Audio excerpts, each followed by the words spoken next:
Help me reach 6,000 subscribers. Support the video with a like and leave your thoughts in the comments. I read everyone. Thank you. I never imagined my marriage would end up being tested by something as simple as kindness. My name's Ethan, I'm 39, and for the past 7 years I've been married to Lena. We met in college. She studied marketing, I was in architecture. We used to stay up all night talking about dreams, careers, and how we'd travel the world together once we made it. Somewhere along the way, between bills, deadlines, and expectations, that spark faded, at least for her. I noticed it first in the way she stopped reaching for my hand when we watched movies. Then in how she'd spend entire evenings scrolling through her phone, barely reacting when I tried to talk. Still, I kept telling myself, it's just stress. She's tired. We'll bounce back. Last year, around our 6th anniversary, she didn't want to celebrate. I'm not in the mood, she said flatly, tossing her hair into a bun. I bought her flowers anyway. She left them in the kitchen sink, still wrapped, still dry. That's when something inside me began to shift. I stopped trying so hard, not out of anger, but because I realized affection can't be begged for. I started working longer hours, not because I loved the job, but because home had become quieter than the office. Months later, I overheard her on a call with her friend. Ethan's just too plain now. Predictable. He used to be exciting. It didn't break me. It clarified things. So when our 7th anniversary came around, I decided to do something different. Not for revenge, but for closure.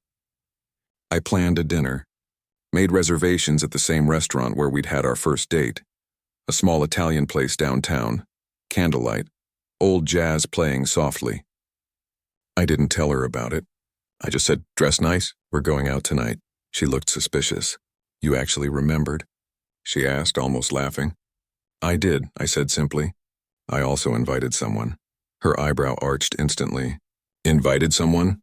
For our anniversary? I nodded. You'll see. The silence on the drive there could have frozen glass. She stared out the window, her reflection flickering in the passing streetlights. I could almost hear her thoughts. Accusations forming, doubts spiraling. When we arrived, she didn't speak. The hostess led us to a corner table, the same one we'd sat at years ago. Nostalgia hit me harder than I expected. For a second, I almost regretted my plan. But then she walked in. The woman I had invited. Lena's expression shifted instantly. Her face drained of color, jaw tightening. Are you serious, Ethan? She whispered harshly. You brought her? I didn't respond. I stood up, pulled out the chair and motioned for my guest to sit.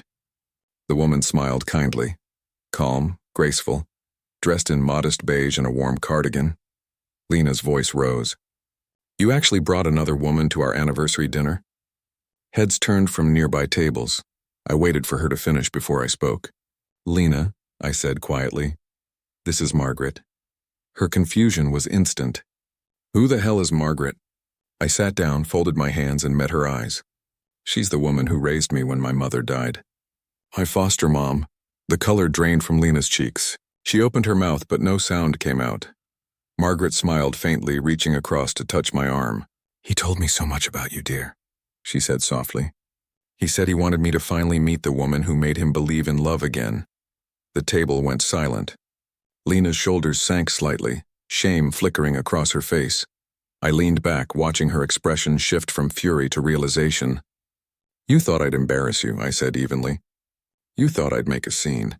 But I just wanted to share tonight with the 2 women who've had the biggest impact on my life. She looked down. I didn't know. I know, I said quietly. That's kind of the point. You stopped asking. Margaret gently broke the tension, chatting about old memories. How I used to draw houses on napkins and tell her I'd build her one someday. The conversation stayed light, polite. But the air between Lena and me carried years of unspoken distance. By dessert, Lena had barely touched her plate. When Margaret excused herself to the restroom, the silence returned, thick and heavy.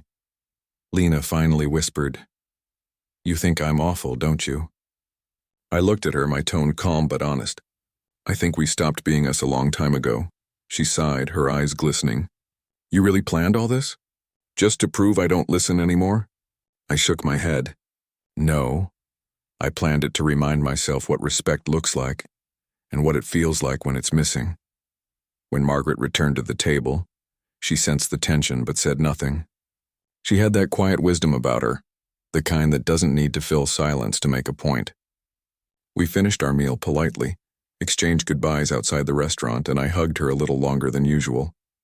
Lena stood a few steps away, her arms folded, pretending to scroll through her phone.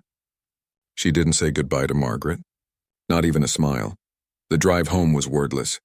Only the sound of rain tapping against the windshield, like the universe trying to fill the space we couldn't. Halfway home, Lena finally spoke. "You really blindsided me tonight," she said softly. "I didn't mean to," I replied. "I just wanted you to see who I am beyond what you've stopped noticing," she sighed. "You made me look like a fool." I turned my head slightly toward her.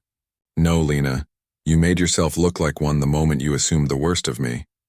She didn't respond, just stared out the window again, her reflection fractured by raindrops. When we got home, she went straight to the bedroom. I stayed in the living room, sitting in the dark, staring at the photo frames on the shelf. Our wedding picture was still there. Two people laughing with eyes full of promises they didn't know how to keep. After a while, I heard her voice from the hallway. "Ethan, were you planning to tell me she was coming?" "I wanted it to be a surprise," I said. A reminder that surprises don't always mean bad intentions. She hesitated, leaning on the doorframe. "You could have told me. I wouldn't have reacted like that." I smiled faintly. "You already did," her face softened. For the first time in months, she looked uncertain, vulnerable even. "You think I've stopped caring about you?" "I think you stopped seeing me," I answered quietly. "Somewhere along the line, I became background noise in your life. You used to ask about my day, my projects, my ideas. Now it's just silence." She sat down across from me, her voice trembling. I didn't realize how distant I'd become. I nodded. "I know. That's why I didn't yell. I wanted you to feel what that distance looks like when it's mirrored back." There was a long pause. The kind that doesn't need words, wound, because the truth already fills the air between them. Finally, she whispered, "Do you still love me?" It was a simple question, but it carried the weight of every lonely night, every unanswered text, every cold glance. "I love who we used to be," I said slowly. "But I don't know who we are anymore." Her eyes filled with tears, but they didn't fall. "I want to fix this," she said. "I want that too," I replied. "But fixing something starts with acknowledging it's broken, not pretending it isn't." She looked down, twisting her ring, the same ring I'd saved 3 paychecks for. "You think it's too late?" I exhaled. "It's only too late if we keep pretending everything's fine." We sat there in silence again. The rain outside softened into a drizzle, like the world itself was holding its breath. Finally, she whispered, "I'm sorry, Ethan." I nodded.